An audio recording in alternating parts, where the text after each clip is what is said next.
quickly? I'll just put Because my Mr. video on. Anant Kumar is already here. He has joined. Okay.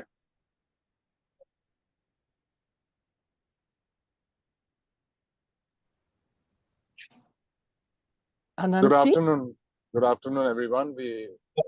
First of all, a warm welcome to everyone from Sportscom and a special welcome to Anandji from NADA. And we are so grateful, sir, for you putting your precious time towards addressing the entire sports industry community. I'm Udit Sheth. I'm the Vice President of Sportscom and part of the industry body where we all want to see Indian aspirations drive together collectively towards the 2036 Olympics. But we would really, take this opportunity and welcome you and request you to give us a small introduction about yourself and also how we can participate and be part of your journey and what you are looking for the sports industry to kind of support in this journey of NADA. So thank you, sir, for your precious time. And I warm welcome on behalf of Sportscom to everyone. Sorry, I'm taking this call from the car, so maybe a little bit unstable, but I will put my video off in some time because it's very shaky. Yeah, thank you, Udit. Good afternoon, everybody. First of all, I would like to thank Sportscom and CII for having me here and giving me this opportunity to address the industry leaders in the sports. So, as you are aware, NADA or the National Anti-Doping Agency is the body solely responsible for enforcing anti-doping measures in the country, and we are working on it. But a major part of it is required from the support is required from the industry also, and their role of you all becomes very important. One thing which is very concerning right now is regarding the nutra-supplements. As you all might be aware, the issue of the nutra-supplements, it's still not very much regulations are in place. Earlier, we were not having any laboratories for testing the nutra-supplements. Now we have two labs have been developed. One at Gandhinagar and one at Hyderabad. The Hyderabad lab would be inaugurated maybe in the first week of April if everything goes the way it is being planned. So we are having the labs and we are in touch with FSSAI to get this FSS Act implemented. There is still some procedural hurdles remaining, and we are trying to address that as soon as possible. So as soon as that thing is done, because we are having two labs and one will be for testing and one will be for referral and vice versa. So once that aspect is addressed, I think this whole scheme of things will fall in place, and we can see some strict action in this regard. So that was one thing which I wanted to bring to notice of the industry as of now. And the second aspect is what as NADA we would like from you all is that we can have joint sessions for education awareness involving the athletes, some sponsorships in this regard to promote the clean sport. And Sportscom is I think has a very important role in this regard. And if both NADA and Sportscom comes together on this front, I think we can have some definite concrete results we will be able to achieve. So that's it. That's what I wanted to say. And thank you very much again for having me here. Hope you all have a fruitful meeting. Thank you. So thank you so much. I'm sure that a lot of members from our team would want to meet you in person also, but maybe also if you can be kind enough to, answer some questions or some queries, we would be grateful. Uh, Myself, Udit Sheth, I'm in the business of Transtadia infrastructure business, and we build and operate stadiums and run academies and high performance centers. At the same time, also, I wear a dual hat. I lead the National Federation for Yogasana as a sport. And one of the things that we would request, sir, is that as while you're talking about these, I think you do a lot of workshops. I think our annual kind of a release on what is banned and should be avoided in terms of nutrition, supplements, and also any other ingredient, that would be very grateful for every federation to be circulated to, so that we can pass it on to our athletes, and also try and do a very clear workshop with them on what it impacts. For example, we as now have an opportunity to participate in the Asian Games. So slowly, and we are doing the Asian Championship for Yogasana at the end of March, and I wanted to not only inform you but the entire community today. And 29th, 30th, 31st of March, we are doing the Yogasan Asian Championship in New Delhi at the IG Stadium. And I'm taking this opportunity to invite you and all the members to come and be part of that championship. And also, if NADA can, be part of it in some form or another, not only as a guest but also as a agency, it would be very interesting for us. So that was one comment or one request, both an invitation and a request for putting out some kind of publication annually for every federation. That would be very, very useful. Also, a lot of us over here run academies, and that same thing will be useful for our athletes as well, sir. Thank you, Udit. Point well taken. But I would like to inform here is that regarding this list of banned substances, every year in January, WADA, World Anti-Doping Agency, publishes a list of banned substances. So this year's list is also published, and we have shared that through our social media handles as well. And nonetheless, we will still share it again, and will formally send it over email also to all the stakeholders, so that awareness regarding this is with everybody. So that was one thing, and it was very heartening to know that you are going to have the Yogasana Asian Championships. So it's good to see yoga being taking at a national Asian level. So definitely we will be there, and NADA will play its role there also, both in increasing the awareness as well as in by other means also. Thank you. Thank you. Thank you, sir. I really appreciate your comments.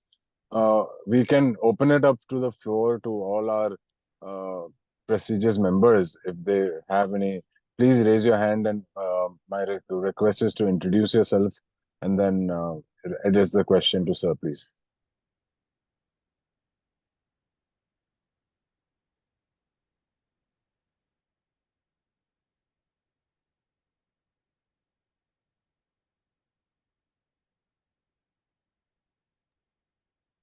Hi, Rohan.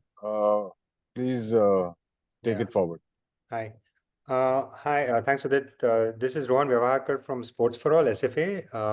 And thank you, sir, so much for taking the time today. I just had, Sports for All is a, we're an organization that's focused on providing access and opportunity for children across the country to, for sporting opportunities. And our goal really is to be able to help every child fall in love with sports and, really increase the top of the funnel, as well as eventually, hopefully, increase the quality of athletes sort of coming into our system. And in that effort, would love to know, educate myself better, or see if there are opportunities for us to, start very young when it comes to doping and educate kids right at the grassroots and, pretty much at the school level, because we work with kids from 3 to 18 and now even with college students. So there is a very wide spectrum of age groups that we're working with, and therefore, being able to sort of go into schools and something that we would be happy to sort of even pilot or drive, and start with education at a physical literacy, wherever there's physical literacy. Start with understanding of doping and the ill effects of doping, and sort of build that culture from the grassroots up. Number one, would you consider something like that? Or number two, any efforts in that direction that we can help bolster? Thank you, Ron. A very important point you have raised. And in this regard, I would like to inform the House that we are already working on this aspect for increasing the awareness about doping and sports values among young children. And we are working with UNESCO on a project called Sports Value in Every Classroom, SVIEC. And this SVIC thing is already there in Europe, I think, since a few years. And we are adapting it to our regional languages and showcasing regional sports so as to engage our local population. And very soon we will be launching about 30 videos or something like that in different languages. Covering all of India, and this will basically teach about the sports values like equity, respect, inclusivity. This has been developed in collaboration with Department of Education and UNESCO. So this toolkit, I think, will be quite helpful for all the physical education teachers and for all the schools, and we are very excited about it, and hopefully you will see something in this regard very soon. Thank you. Thank you.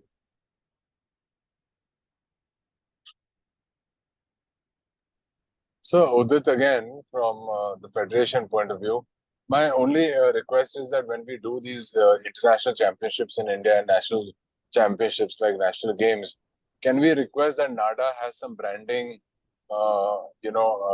enforcement from the ministry side of view, so that, even nascent branding over there will create more and more visibility for the sport. Udit, that's a very good suggestion. But since it's a policy decision, I think I will not be able to comment at this point of time, but definitely I will take this matter to ministry and see what can be done. Right. Thank you, sir. I would also request Mr. Hakimuddin to introduce himself and field his question. Thank you, sir, for your response. Thank you. Good afternoon, sir. My name is Hakimuddin Habibullah. I swam for India at the Sydney Olympic Games, and swimming is a sport I'm closely connected with. My question was more to understand, what is the level to which NADA is going towards not only creating awareness, but also towards testing. So currently, what is the capacity and at what levels is NADA going on to the field and testing? Because I know the elite athletes get covered, but there's a large base of athletes that are still probably not tested. Thank you, Hakimuddin, for the question. See, this is where we have to play the balancing act, and it would have been better if we could cover the entire spectrum of all the athletes from the district level, school level, district level to the international level. But given the constraint of resources we have, we are, as of now, though we can test anybody associated with the sports, but we are primarily concerned with right now is athletes who have participated at national level, international level. So to answer your question, that is the level till which we cover. But yes, we sometimes go to also state levels, but not always. So if I could ask you from the context, because you know, this is an industry body trying to find solutions. And what's the biggest constraint for NADA to be able to test the larger audience?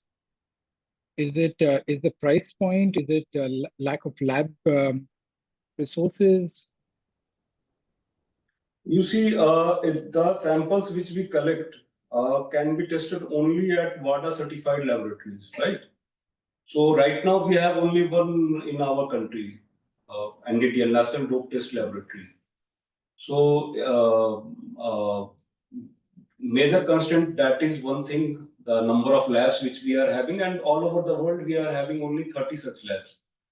We cannot get it tested at any other lab. It has to be WADA certified. So that is one thing. Then the cost of having a test is also considerable. So if we right now we are conducting about, say, 7,000 to 8,000 tests, in the range of that. So if we increase it further manifold, if you say if we have to cover till district level, then it will go in lakhs and lakhs. So that financial implication will be huge. And even after conducting this test on a limited or say only on the national and international level, primarily on national and international level, still the positive number of positive cases which we get is quite high. We are among the topmost nation in the world as far as dope results are concerned. So that is also one area of concern. So not only testing will serve the purpose, as a principle, we have to give more focus on raising the awareness and educating the athletes. That will, I think, in the long run, will help us out. Yeah, thank you. Thank you, sir. Any other questions from any other members, please? Of course, you can reach out to sir separately also. I think testing is going to grow. It's going to become very important for the industry, the academies, all the high performance centers, all the schools to, regulate the WADA vision in India, and therefore the testing will go up, and there are opportunities to partner and become a testing hub for the world as well. So I think the industry can take that opportunity and meet sir at the time. And if any other member has any points, please put your hand up and introduce yourself. Prasanna, yeah. Good afternoon. Thank you for joining the call. Good afternoon, Udit, and thanks, sir. It has been a great association with you for a couple of months now. So, there are two queries as far as we as a Sportscom and me as from a nutra-supplements. We are into manufacturing of supplements.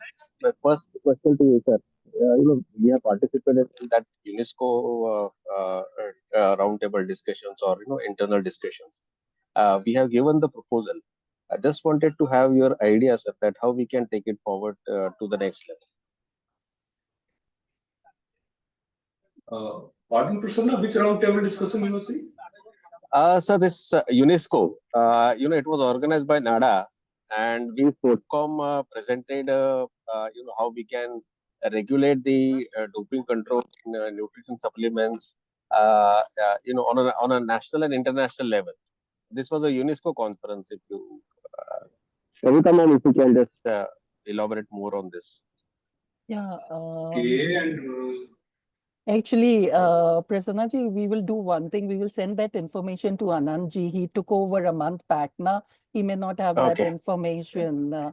This happened few months back. They were here. We had gone and met them and made a presentation. Anant ji, I will send you those papers which we had written to NADA. Yeah, please send it over to me. Please send it to Jay is here with me. So maybe if you can throw some light on this, Jay. Do you have any idea on this? No. Kavita, you please send it over the documents to me. I will go through it and then I will be able to tell. Right. Thank you. Yes, please. Yeah. So second point, sir, now we have started because, NFSU lab, we have been getting our supplements tested on a very regular basis. When it is likely that as you have the software, Know Your Medicine, any possibility to enlist the supplements which are tested at NFSU as Know Your Right supplement, sir? Is any anything happening on that front? Prashannaji, I think what you are trying to ask is the availability of details of supplements on the Know Your Medicine app, right? That is what you. Yes, sir. Yes, sir. Yes, sir. In that regard, I will inform you.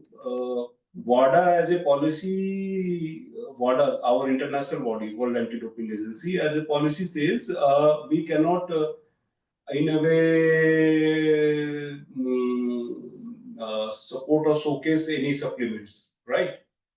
So that way we cannot have it on our app, Know Your Medicine app, straight away. Okay. Right. So, and in any case, it is about banned substances. The greater idea here, the larger idea here is it should be able to tell about the banned substances, right? So we are not having the details of any protein supplements or something like that on that Know Your Medicine, right? Okay, sir. Thanks. Thank you.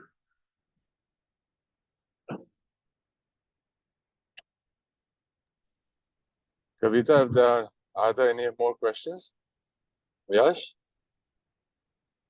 No, that's it. No, sir. So there are no further questions from our side, but I'm sure that we as an industry body will, first of all, reach out to you from time to time. And once again, a warm welcome to the NADA journey in your new role. And we really look forward to seeing some great success for India's Make in India program to be associated with you and create a vision roadmap for the Honorable Prime Minister to increase our, I would say, economics through your agency and our collective efforts, sir. All the best, sir. Thank you so much. Thank you, Udit. Thank you, everybody, for having me here. It was nice interacting with you all, and hope we have many more such interactions in future to take this thing further. Thank you. Thank you, Anantji. Thank you. Thank you. Udit, we move to our next guest speaker, Mr. Rajat Chandolia, Head Sports HCL Foundation. He's already with us. Rajat, Mr. Chandolia, can you hear us?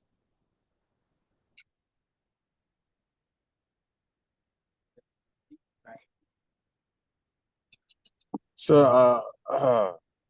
yeah, they have dropped off, so that's okay. Oh, okay. Hi, No. Hi. Good evening, everyone. This is Rajat. Okay.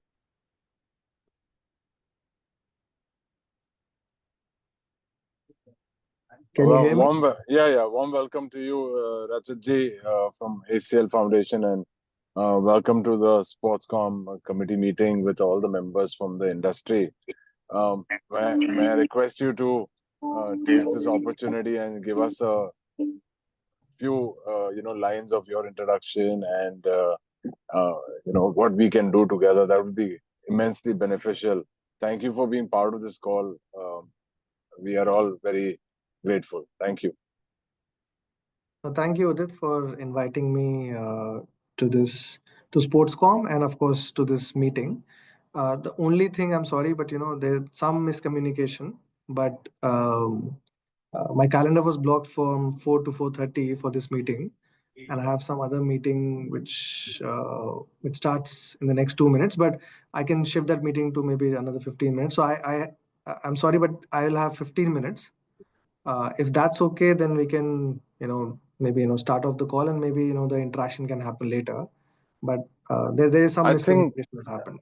I think that's fine. I think we'll find out how we can iron out the miscommunication. But now that we have you, we don't want to let you go. So I think you can take this opportunity and at least start it off. And then if there are further questions, then individually we can reach out to you as well. Sure, not a problem. So, I had marketing and brand strategy for HCL Group. So, just a correction, I'm not from the foundation. My apologies, sir. This is no problem. This is the parent company that we are talking about. Very similar to, like, let's say, Tata Group. So we have the HCL Group also. So we are kind of the parent company, the holding company of all group companies, which includes HCL Tech, HCL Infosystems, which was earlier the computer division for HCL. And then we have HCL Healthcare, which is which works on corporate health and wellness. And then there are many more businesses, small businesses that we have, operating businesses. But these are the three flagship companies, group companies that we have. And I look at the brand strategy and marketing for the overall company as such, the HCL Group, right? Now, one of the things that we are looking at, and this again, sports. So I'll come directly to sports. I will not bore you with the other parts of what I do, but specifically coming to sports, the reason for choosing sports is multifold. But one of the things is that our trustees are very, very keen on sports as an area. They also play sports, some of the sports. My head of brand strategy or president of strategy, he plays squash, tennis, bridge, and everything else. So there's like the leadership sponsorship on sports as such, and the interest is there.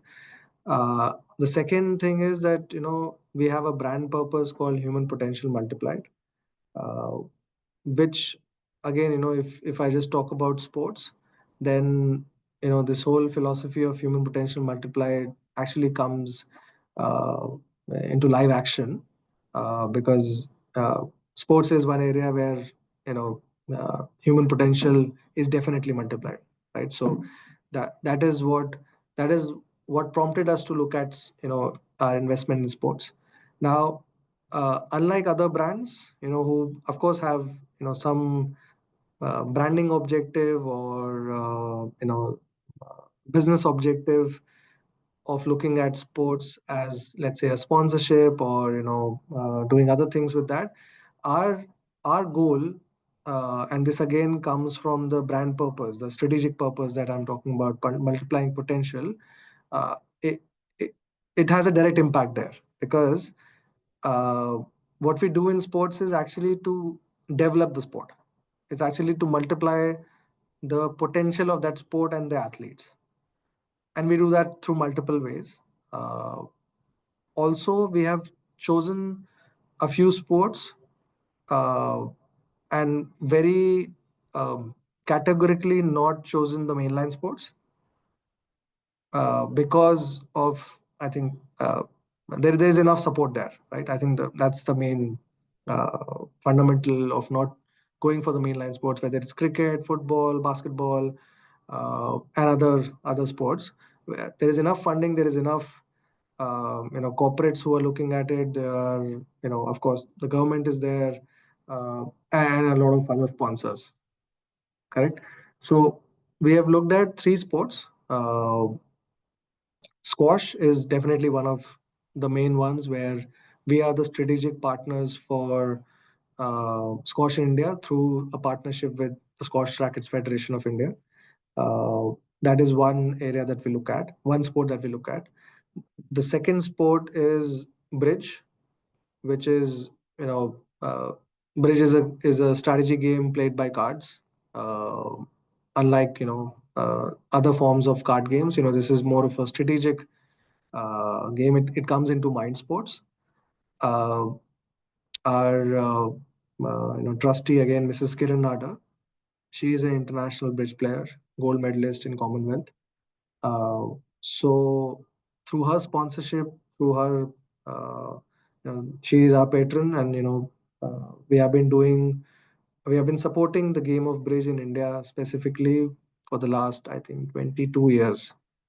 One of our major flagship events is the HCL Bridge Championship, International Bridge Championship. We get about 1,000 players, about 150 players outside of India, and rest of them are from India. Top people coming in to play over 8 days, multiple formats, and then one of the USPs of the event is that it's probably the highest prize money tournament in the world.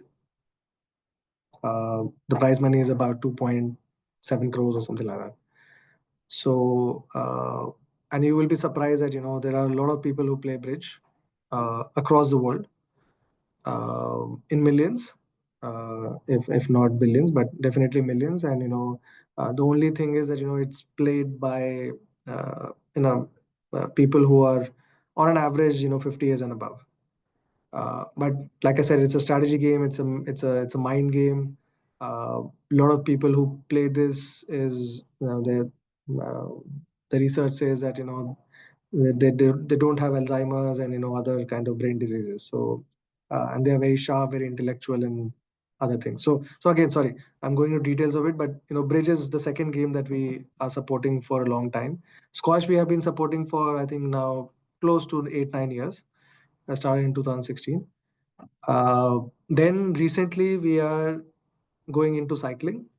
That is the third main sport that we have picked up.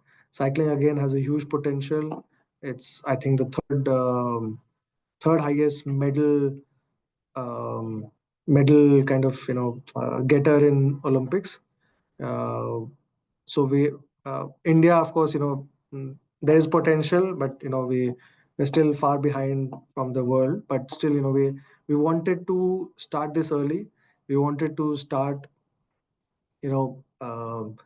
getting people to cycle more, just for the joy of cycling, so that there is enough groundswell, there is enough grassroots that happens, which could lead to ultimately a world champion, right? So that is how we are looking at cycling. So currently we are doing a mass participative kind of race, where about 3,000 people in each city participates. We are doing 3 cities and all. And we are trying to expand that. So this would be a kind of a movement that we will kick off in India. Again, we are partnered with Cycling Federation of India here, and we're doing good amount of work in trying to increase the adoption of cycling specifically in India. That's objective, and there are multiple ways that we are looking at doing that. Apart from that, we have done football. We have done, when I say done, I mean interventions in some places in football, in tennis, and a few other sports. But I think these are the 3 games that we have looked at so far, and we have taken this on, and we are the probably the main corporate sponsor here in all these 3 sports. Apart from this, we do a lot of work in HCL Foundation, which is the CSR arm of HCL Technologies, our group company. So their program is called Sports for Change, where there is a lot of focus on the target audience is, of course, the kind of the not so privileged population, both rural and urban. And we do a lot of activities, right from coach development to player development to grassroots development, then going on to finally hitting excellence, right? So there's a full structured program that we are supporting from HCL Foundation. It comes from the CSR budget, while what I was talking about earlier comes from the brand or the strategy budget that we have. But overall, I think sports as an area HCL has been associating for a long time in multiple ways. We of course have our other organization, which is called the Shivnada Foundation, which has nothing to do with business. It is more a personal endeavor from Mr. Shivnada. It's his philanthropic foundation, and in that also he has built institutions where there's a lot of um, you know encouragement and structures to do sporting excellence, and of course building a sports culture. So that is a very short uh, intro of what we are doing in sports overall. No, this is very, very encouraging, Rajatji, and it makes a lot of heart for all the other sports that you are not only leading a program that is not only the mainstream but also the development opportunities around it. And from a selfish point of view, being a federation president of Yogasana, where now it's part of the Asian Games, we are going to come and reach out to you to be part of our journey, because we think that Yogasana, which will be part of the Olympics in 2032 and 36, we need sponsor partners, contributors to take India's 5,000 year heritage to the next level globally. So we will want to connect with you, and I will take your time separately, sir. Sure. Thank you so much. We have maybe 5 short minutes to interact with you before you jump into your other meeting. So if anyone really has any comments, queries, this is the time. Please keep it short, and then the sir has another engagement. Yeah, Hakim, you can go first, and then Nishant after you. Thank you so much. Thanks, Rajat. Good afternoon, Rajat. My name is Hakim Habibullah. I'm an Olympic swimmer. But my question is more related to, as a sponsor, how do you, look at ROI, or do you look at ROI? Because I think that's a larger question for many stakeholders who are looking at corporates to invest in sport. So especially as from a brand context, how you've supported sports like squash, bridge, cycling, which are developing. So how do you look at these strategic investments from the seat that you sit on?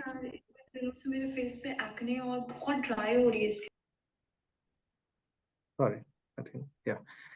So I think it's a good question, Hakeem, and I think, like I said, there are two parts to it. One, of course, the money is coming from the brand. So I think people will ask questions that, how is it helping your brand? But sorry for being a little arrogant here, but, it doesn't need brand visibility like, startups do, or, mobile companies, new mobile companies do and all. So HCL is a known brand. So we don't need that actually. It's more for, our investments are going more for how can we catalyze change in the way sports development is happening or athlete development is happening, right? So, and again, HCL is not an expert in this area. So that's why we are partnering with like-minded federations who want to do something for the athletes, for the sport as such. So we work along with them. We figure out ways of impacting the player directly in his or her development, long-term development, and also see areas where we can impact more number of people. So it's easy for us to support players, just doing some sponsorships and all of that. That's an easy way, but that is not the objective. The objective is, how can we help in the development of the player? So, oh yeah, sorry, I completely forgot. We also are supporting Olympic Gold Quest. I'm sure many of you would be aware of this organization. So very good organization, very strong organization, working on getting Olympic medals for for the athletes and for India, right? So again, their model is very much similar. They go. It's a very scientific process, right? So we also try and follow a very kind of a scientific process on how to go about this, and try to bring in different things at different point of time, so that we're able to help in the growth of sport, right? So for example, let's say squash. If I talk about the key result areas, when we started the program, which was in 2019, this is called the HCL Squash Protein Program. It's a holistic one where we are looking at 360 kind of development across the board, whether it's athletes, players, stakeholders like coaches, referees, and all of that. So we have built around that. Now the objective was multifold, right? If I talk about the bottom layer, which is the grassroots layer, how can we get more players to play squash? So when we started, the number of players who were actively playing squash was about 5,000. Now it has grown to 15,000. Right? So automatically the number, see, and it has happened over a period of time, right? You can't just say, मैंने एक साल कर लिया and I'm done with it, So ROI is on a long-term basis. So whenever we are investing in any of these sports, it is from a long-term view, not just saying 1 year going in and going out. We don't do that. So like I said, this is one of the areas. The second area was how many coaches can get certified at different levels, so that one, the number of coaches increase, which can again help in the number of players getting increased, right? So that number also has gone up by at least 4 or 5 times, right, in the last 5-6 years, because we are doing multiple levels of multiple certification events, which is like 3-4 day intense workshops happening in a squash location. 30-40 squash the coaches are there, who are, let's say, a level 1 or a level 2 or a level 3, right? So that is again, from a coach standpoint. The third is how can we get more players to break into the top 100, right? So that is again one parameter. But let's say, how can we get more players to actually start playing international tournaments, which is called the PSA, right? Now that number, when we started out, was 25. Now we are sitting at 80. So that is how we are looking at the ROI along with the federation, because our aim is sports development, not so much how it can get marketing or brand visibility. Of course, there are numbers around social media, millions of people viewing our content, viewing the matches and things like that. All that is fine, but I think that is the objective. That is how we are looking at it. We are bringing in live streaming from let's say a news channel, who's helping us do this. They also want to do more stuff in sports. So we're looking at live streaming of all these, including bridge, which is not a viewable sport, but still we are thinking of how can we make it more accessible in a nice format, a consumable format to people. Very, very interesting, Rajat. I mean, very different to hear a brand from a marketing budget talking this language. So thank you. Yeah. Thank you, Rajatji.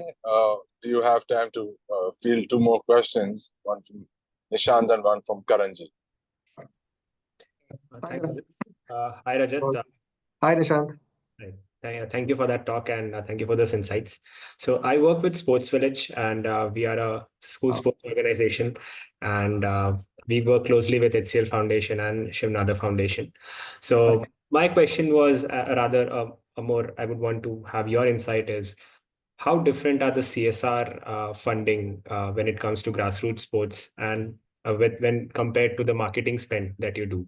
Do you have a different lens when you put on a marketing hat when it comes to sport as compared to a CSR funding? Because what from our experiences, that grassroots school sports are not getting that kind of attention which the CSR aspect is giving from the marketing point of view. Sure, Nishant, and I think we have worked enough with Sports Village also, Sports Village, or earlier it was Sports Consult and Edu Sports. So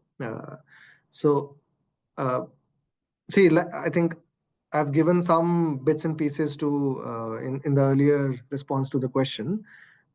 See, CSR money they have a particular way of doing that, right? So they are investing into okay. Let me just do this very quickly because I have to run.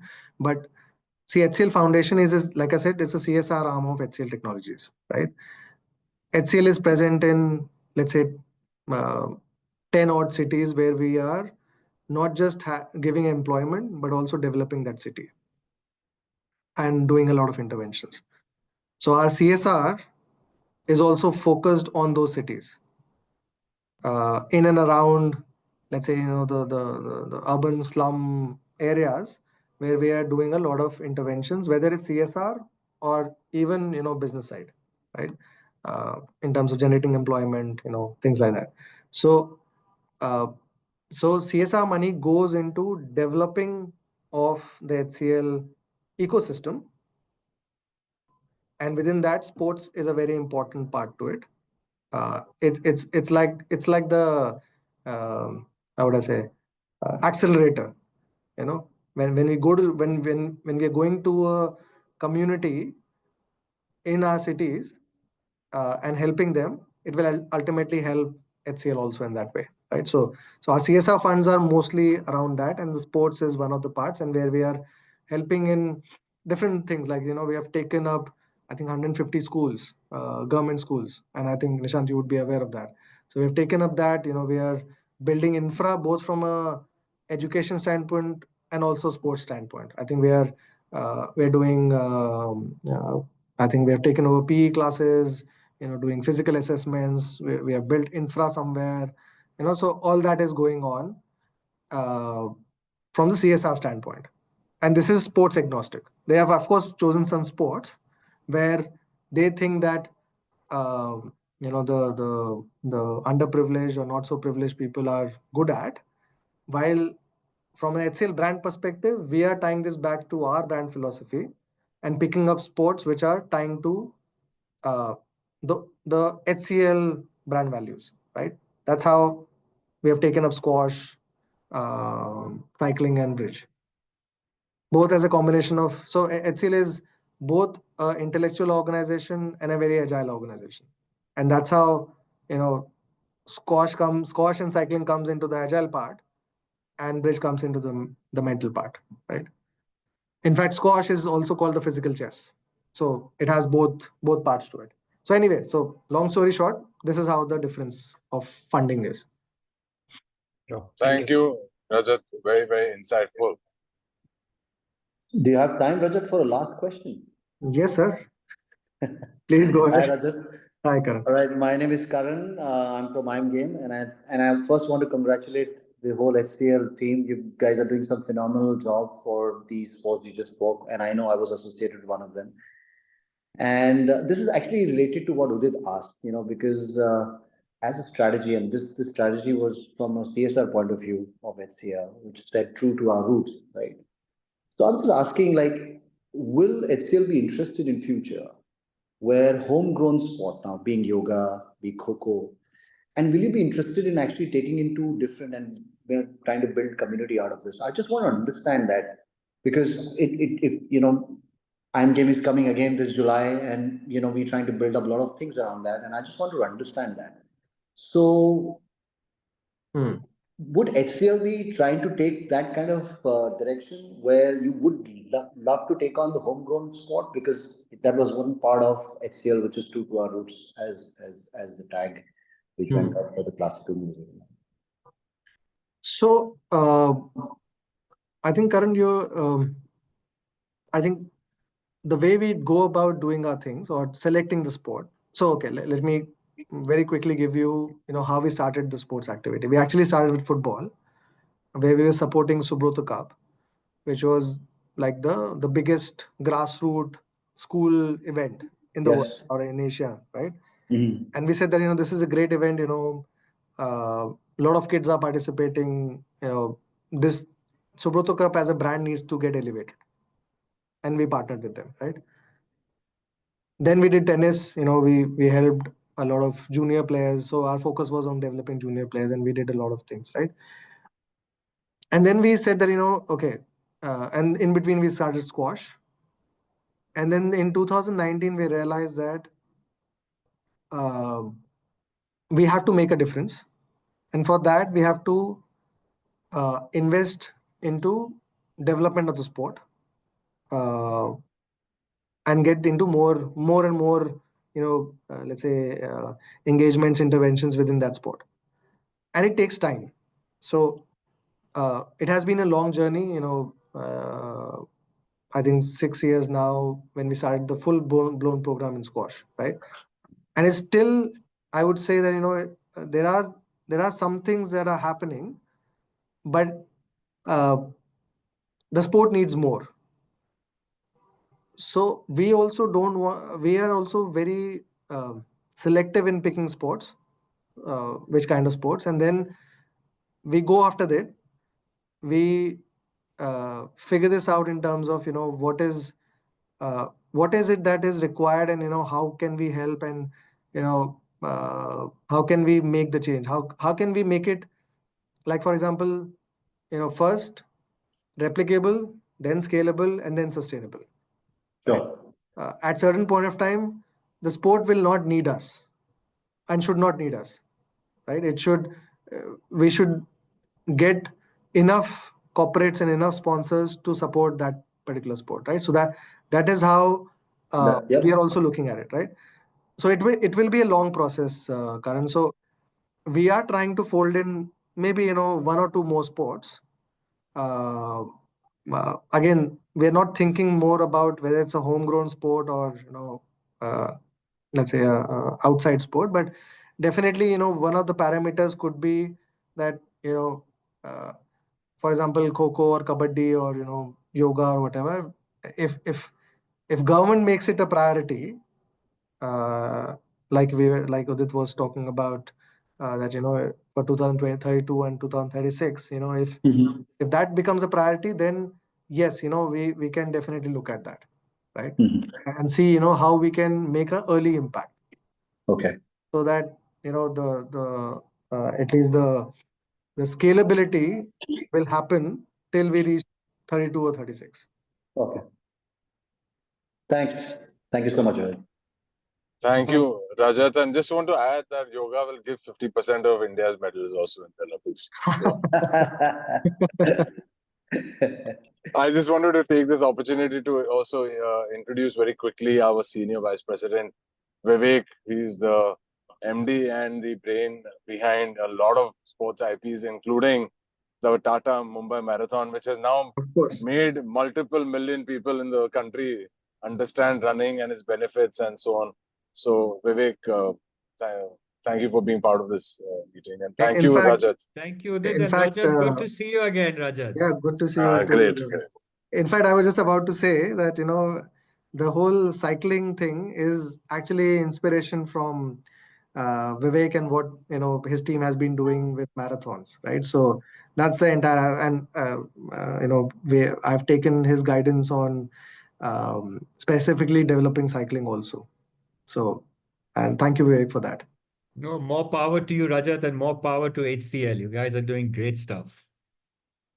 Thank you, Vivek. Thank you. Thank you, Rajat, for really extending your time and your calendar to, fit us in. And we are greatly appreciative of not only the meeting that you held today, but also the work that you at HCL and the entire team is doing. Really nice to meet you. A real pleasure. Thank you for your valuable time. Great to be on this platform. Thank you, Udit. Thank you for inviting, and look forward to more sessions. Thank you. Thank Thank you. you very much. Thank you, Kavita. Thank you, Yash. Thank you. Thank you. Bye-bye.